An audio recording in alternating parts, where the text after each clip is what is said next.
Great job making it this far into the course. Let's take a look at the solution to this XLRD exercise. So here's our parse file function.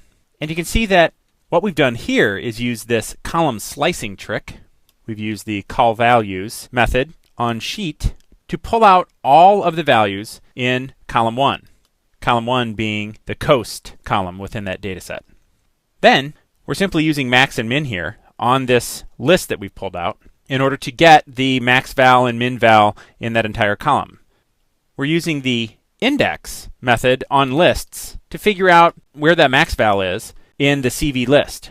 Now, because the data that we have actually begins on row 1 of the spreadsheet rather than on row 0, we've got to add a 1 here so that within our spreadsheet we end up with the right position for that value.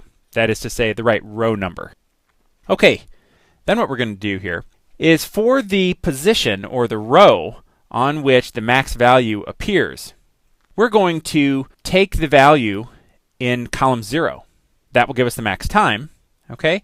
And then what we're going to do is turn that time, which we'll get as a floating point number, into an actual time tuple.